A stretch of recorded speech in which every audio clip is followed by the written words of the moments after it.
pessoal! Galerinha, bom dia! Estamos aqui de volta depois de um recesso merecido, né, para todos nós.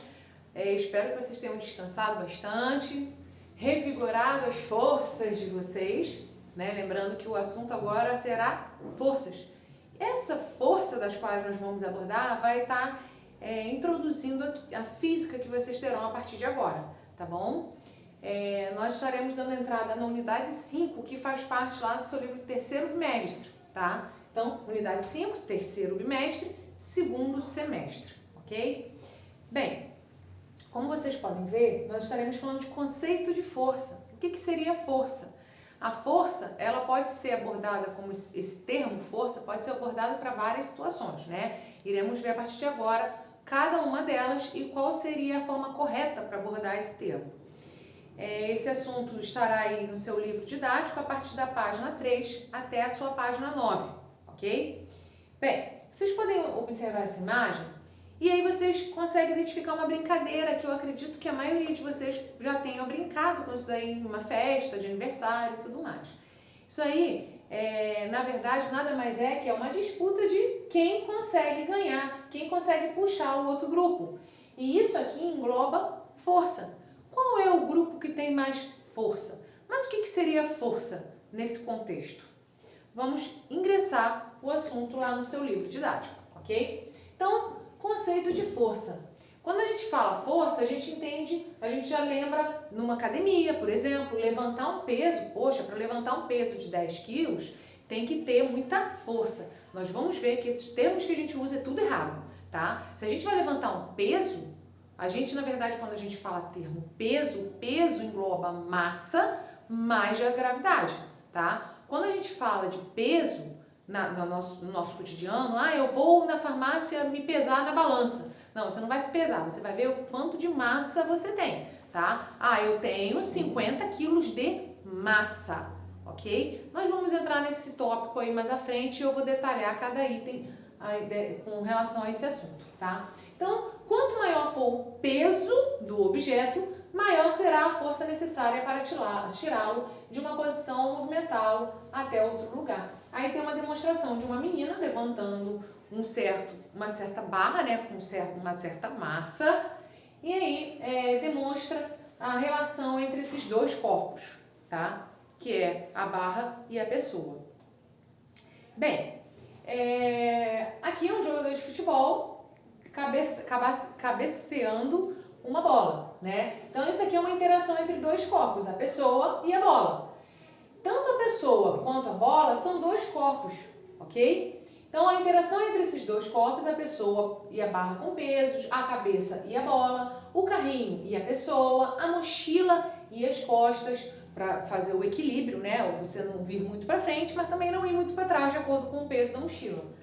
Com base nisso, é possível concluir que a força existe quando há pelo menos dois corpos envolvidos. Isso é muito importante, tá? Quando a gente quer abordar força, para a gente usar esse termo, primeiramente a gente tem que lembrar que para se ter força envolvida nesse contexto, tem que ter a relação, a interação entre dois corpos, ok? Seja um objeto uma pessoa, sejam dois objetos e assim por diante.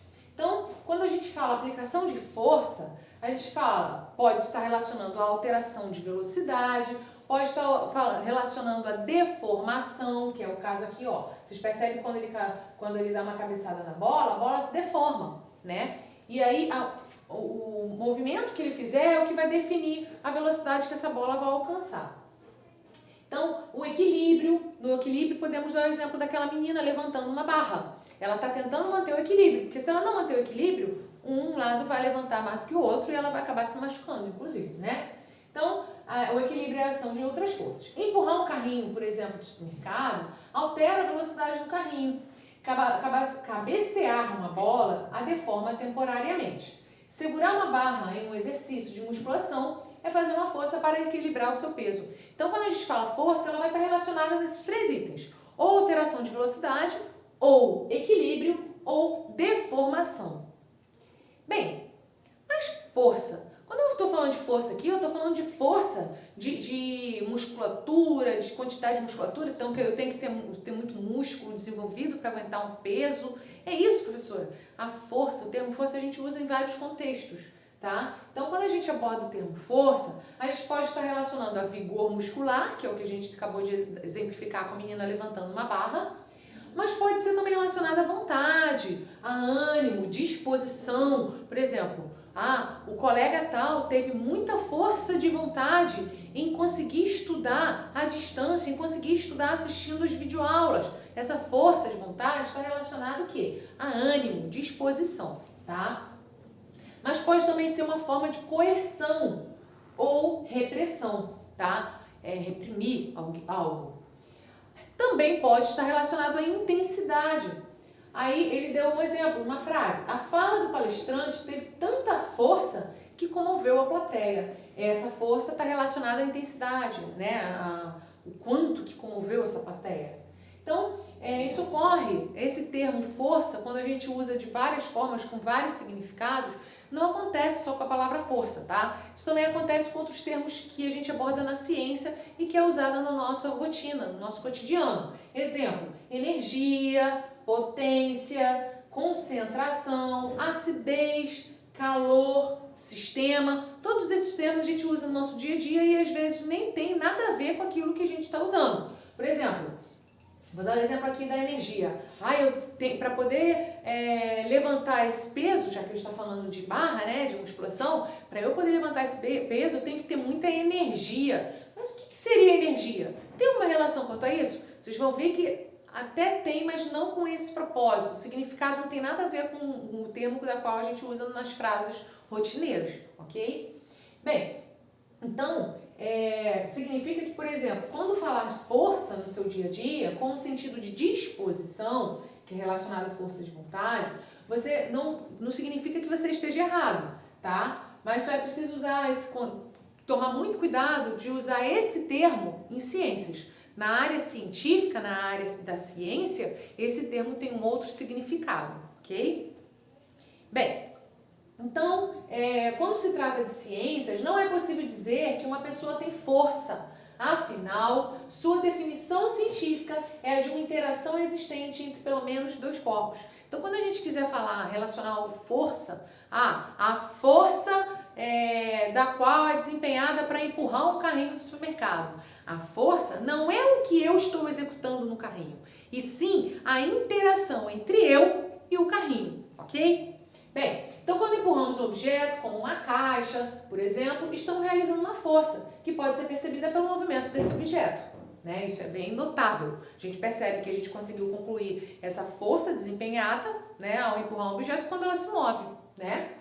Não significa que se ela não se mover, você não esteja tendo essa interação com o objeto, que seria a força desempenhada, tá? Só que vocês vão ver que existe um cálculo para isso, para saber quem é que tem qual é a força resultante nesse processo aí que a gente vai ver logo, tá? Logo em seguida. Então, a intensidade da força está relacionada ao comprimento dessa flecha. Quando a gente fala de força, né, vocês vão ver aqui que a força a gente vai representar com um vetor, né, que é uma setinha, e essa setinha tem um nome chamado vetor. E o tamanho desse vetor vai estar relacionado com a quantidade a intensidade que ele está sendo dispensado ali, tá? A força, no caso. Então, quanto maior a força aplicada em um corpo, maior será o tamanho desse vetor. A imagem a seguir mostra como uma força pode ser representada. Essa força é representada pela letra F. Reparem bem essa imagem. Aqui está a demonstração de uma pessoa adulta, uma mulher adulta, empurrando uma caixa. E essa força desempenhada, lembrando, não é a força desempenhada pela mulher. Não, é a interação do objeto com a mulher. Essa interação vai gerar uma força das quais está sendo representada por esse vetor, tá? Na direção da qual ela está empurrando, reparem, ela está empurrando para o lado direito. Então, a setinha vai estar direcionada para o lado direito, sendo representada pelo F. Isso aqui a gente chama de vetor, tá? Essa flechinha a gente chama de vetor. Reparem, aqui é uma criança empurrando. Bom, um adulto empurrando essa mesma caixa que a criança está empurrando, quanto que essa caixa vai mover? A criança vai conseguir mover essa caixa na mesma força que um adulto? Não. Então, o vetor aqui vocês percebem que é bem maior que o da criança, tá? Exatamente pela intensidade da qual está sendo empurrada. Então, em geral, a força aplicada por um adulto em um objeto é muito maior do que a força aplicada por uma criança.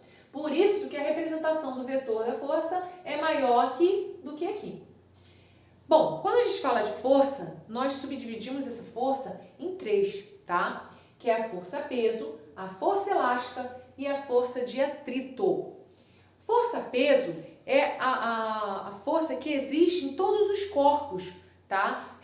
E está relacionado com o campo gravitacional da Terra, ok? Então, essa força-peso. Por exemplo, quando a gente fala quanto que eu peso, né? Você está querendo relacionar essa força-peso. Lembrando que você, na verdade, quando fala quanto que eu peso, você está querendo saber a sua massa, tá? A gente vai falar isso lá quando nós falarmos das leis de Newton. Então, força-peso é a força exercida no campo gravitacional da Terra. Força elástica é a força que atua em molas, elásticos, né? E outros materiais que se deformam, tá? Que você percebe que ela é de um certo formato e ela, ao se despender de uma certa força, ela vai se deformar, tá?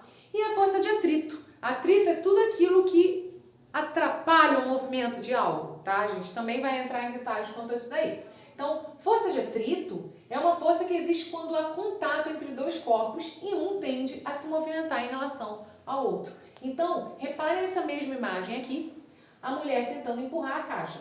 Ah, professora, mas ela vai ter dificuldade de empurrar essa caixa somente pela massa desse objeto? Não. Detalhe, reparem que ele está no solo, né? No solo sem nenhuma rodinha. A gente também vai falar isso mais à frente. A rodinha facilita o movimento dos objetos. Ele não tem nenhuma rodinha. Significa que aqui o atrito vai ser muito maior. E esse atrito é a força que vai exercer contrariamente ao da qual ela está empurrando, tá? Então, o contato da superfície da caixa com o piso gera uma força de atrito. E essa força se opõe ao movimento da qual ela está executando, tá? Isso dificulta o deslocamento dessa caixa. Lá no seu livro, ele dá uma dica, né, lá no Saiba Mais, e ele fala com relação a essa força de atrito, tá? E ele dá um exemplo do pneu do carro, ao andar numa estrada, por exemplo. Qual que vocês acham que vai desgastar mais o pneu do seu carro? Numa rua de terra, né, uma rua que não esteja asfaltada, ou uma rua asfaltada? Qual que você acha que desgasta mais o pneu do carro? Respondeu certo quem falou numa rua não asfaltada. Por quê? Porque existe mais buracos, pedras, tudo aquilo que em contato com o pneu gera uma certa força de atrito. E aí, isso faz desgastar a borracha do pneu, tá? Então, aqui ele demonstra, ampliando a imagem, a superfície do pneu com a superfície da pista. Reparem, ele não é retinho nem na superfície do pneu e nem na superfície da pista. Isso faz desgastar cada vez mais os dois lados, ok? Só que a gente percebe isso, é muito perceptível pra gente no pneu, né? Que aí você compra um pneu novinho, cheio de pelinho e tudo, e rapidinho ele já tá careca. Esse careca é exatamente o desgaste da borracha do pneu pelo tipo de estrada da qual você tá andando com esse veículo, ok? Então, um dos fatores que influenciam a força de atrito é o quanto lisas ou ásperas são as superfícies dos corpos de contato. Bem, força resultante, professora, o que seria força resultante? Bom, resultante te lembra resultado, correto? Então, força resultante nada mais é que o resultado da atuação de duas forças, ok? Então, bom, força resultante. Eu posso dar o exemplo da brincadeira cabo de guerra, que é a imagem que está representando lá na abertura? Sim. Por quê? São dois grupos, um em cada lado.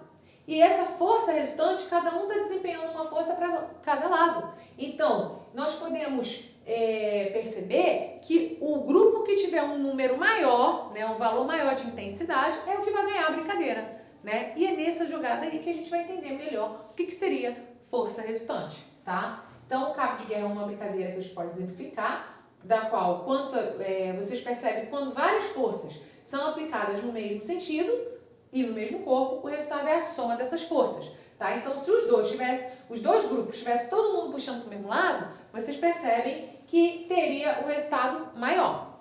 Agora, como cada um está em um grupo, cada um puxando para um lado, vai ter um resultado menor. Aqui seria o mesmo exemplo. Vocês percebem que tem um rapaz empurrando uma pedra para o lado direito e o outro rapaz empurrando uma pedra para o lado esquerdo. Aí você pensa, professora, eu nunca que vou conseguir fazer a pedra mexer, olha o tamanho dessa pedra. Gente, beleza, né? A gente está falando tamanho, mas isso significa que essa pedra tem uma massa muito grande, pesa toneladas isso aí, né? Mas imagine que essa pedra fosse menor. Essa pedra iria se mover só se um deles tivesse um vigor maior, das quais conseguisse ganhar o outro, já que essa pedra ainda ia passar por cima do outro, né? Nesse caso aqui, as forças aplicadas em sentidos opostos, o resultado é a diferença dessas forças. É quem tiver um valor maior, ok?